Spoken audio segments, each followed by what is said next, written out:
On vous parle tous les jours de la guerre en Ukraine. Mais je trouve que les médias ont trop tendance à rester manichéens, à dire celui-là c'est le gentil, celui-là c'est le méchant, et surtout à ne pas vous donner toutes les informations qui pourraient être pertinentes parce que nos médias, et ceux qui me suivent régulièrement savent parfaitement bien que je ne les porte pas dans mon cœur, donc ces médias ont tendance à vous raconter ce qu'ils ont bien envie de vous raconter. Alors aujourd'hui, je voulais vous présenter une carte tout simplement pour vous expliquer une partie de la situation dont on ne parle pratiquement jamais donc dans ces fameux médias. Alors attention, cette carte n'est pas la réponse, la solution à tout le conflit ukrainien, à tout ce qui se passe actuellement entre la Russie, l'OTAN, les États-Unis, etc. C'est juste une partie de l'information et ici, je ne prends absolument pas position.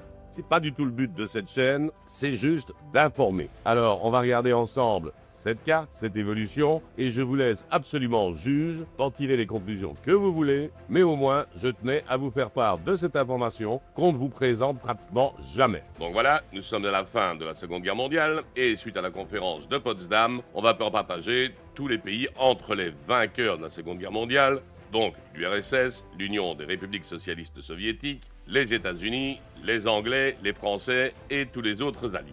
Alors donc à l'époque existe l'URSS, composée donc de la Russie, les États baltes, donc l'Estonie, la Lettonie, la Lituanie, la Biélorussie, l'Ukraine, la Moldavie, la Géorgie, l'Azerbaïdjan, l'Arménie et le Kazakhstan. Il y a d'autres républiques, mais elles sont situées plus à l'est et ne nous concernent pas pour le moment. Il y a aussi ce petit bout de territoire, ici, qui est l'enclave de Kaliningrad, qui a été créé en fait parce que Staline voulait un regard sur la Baltique et que ce territoire s'y prêtait bien. Il aurait pu revenir à la Pologne ou à la Lituanie, mais comme on avait déjà compensé pas mal les pertes de territoire de la Pologne en lui attribuant de nouveaux territoires à l'ouest, donc en empiétant un peu sur l'ancienne Prusse, on va dire, et d'autres territoires au sud-ouest, on a décidé de ne pas donner à la Pologne.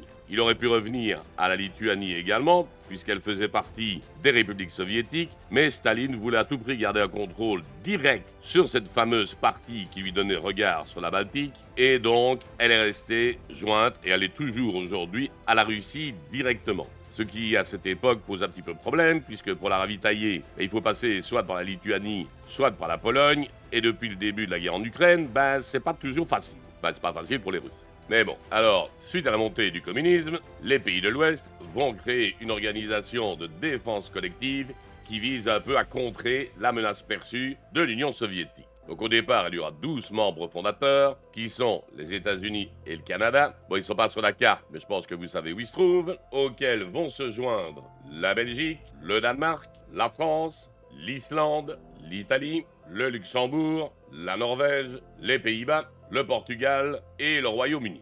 Donc toute l'île britannique en elle-même, plus bien sûr l'Irlande du Nord. En 1952, vont rejoindre l'Alliance la Grèce et la Turquie. Alors le problème commence vraiment en 1955, quand la République fédérale allemande va rejoindre également l'OTAN. Alors ici sur la carte que j'ai, c'est l'Allemagne telle qu'elle existe aujourd'hui, mais je vous mets une petite carte sur le côté pour vous montrer donc la séparation qui existait avant entre la République fédérale allemande et la République démocratique allemande, qui elle était plutôt, même fort plus que plutôt, dans le camp soviétique. Donc, l'Allemagne, ici je vais la colorier, mais donc vous voyez que c'est pas l'entièreté de l'Allemagne à cette époque-là qui a rejoint l'OTAN. Suite à ça, évidemment, l'URSS, pas vraiment contente, ils ont donc décidé, en réponse à l'OTAN, de créer le pacte de Varsovie. Donc un peu l'équivalent de l'OTAN, mais côté soviétique. Dans ce cas-là, les membres fondateurs étaient donc toute l'Union soviétique, plus l'Albanie, la Bulgarie, la Hongrie, la Tchécoslovaquie, qui de nouveau de nos jours est SAD, mais à cette époque-là c'était comme ça, la Pologne, la Roumanie, et donc la République démocratique allemande, donc cette portion de l'Allemagne qui était dans le camp des pays de l'Est à l'époque. En 1966, la France se retire du commandement militaire intégré de l'OTAN, mais reste un membre politique de l'Alliance. Donc je vais la laisser colorier. En 1968, l'Albanie va se retirer du pacte de Varsovie suite à l'invasion de la Tchécoslovaquie par les troupes du pacte. Donc eux, je vais les remettre en blanc. En 1982, c'est l'Espagne qui rejoint l'OTAN. Gros bouleversement en 1990, donc 1989 c'est la chute du mur de Berlin, et en 1990, la RDA, la République démocratique allemande, se retire également du pacte de Varsovie dans le but de réunifier l'Allemagne dans son entièreté. suite aux divers événements, donc l'arrivée de Gorbatchev au pouvoir, la chute du mur de Berlin, etc. En 1991, c'est la dissolution officielle du pacte de Varsovie qui marque enfin en théorie la fin de la guerre froide. Donc, tous les pays qui faisaient anciennement partie du pacte de Varsovie vont aussi entamer un peu leur révolution démocratique. Et toute cette partie, on va la remettre en blanc, puisqu'ils sont à cette époque-là, on va dire, un peu non alignés. Ils ne font plus vraiment partie d'une alliance ou de l'autre, donc Pologne, etc. Petit à petit, les différentes républiques vont déclarer leur indépendance, l'Ukraine, les pays baltes, la Biélorussie, le Kazakhstan, Géorgie, Azerbaïdjan, Arménie, etc.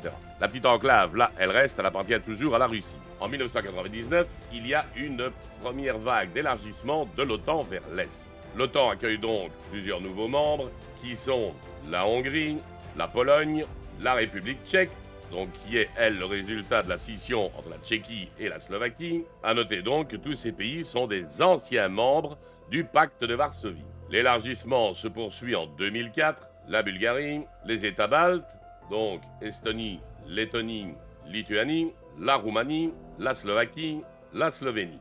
À noter qu'à l'exception des pays baltes, tous ces autres membres faisaient partie du pacte de Varsovie avant. En 2009, c'est l'arrivée de l'Albanie et de la Croatie. En 2017, c'est l'adhésion du Monténégro. En 2020, la Macédoine du Nord. En 2023, la Finlande. Et enfin, en 2024, la Suède. Alors voilà, vous voyez un petit peu les différences qui se sont passées depuis 1949, donc depuis la création de l'OTAN. Et c'est ce que je voulais vous montrer, c'est que c'est une carte qu'on ne vous montre pas souvent, parce qu'on dit toujours, tiens, l'envahisseur, c'est le russe, etc. Ben regardez un peu ce qui s'est passé. Alors parfois, je me pose un peu la question de savoir qui envahit qui. Imaginez un peu ce qui se passerait si la situation était inverse. Que ce soit l'OTAN qui se soit effondrée, et que ce soit les pays de l'Est qui se rapprochent de cette manière. Ben, faut quand même rester un petit peu neutre et se dire ça ne ferait pas plaisir non plus. Donc c'est un peu pour ça que je voulais vous montrer cette carte, parce que je pense qu'on ne montre pas beaucoup cette évolution-là dans les médias. Maintenant, voilà, comme je dis, je ne prends absolument pas position, mais je pense que c'était une information utile que vous pouviez avoir si éventuellement vous ne la connaissez pas, et je vous laisse totalement juge de ce que vous en pensez, évidemment. Moi, voilà, je vous ai donné l'information.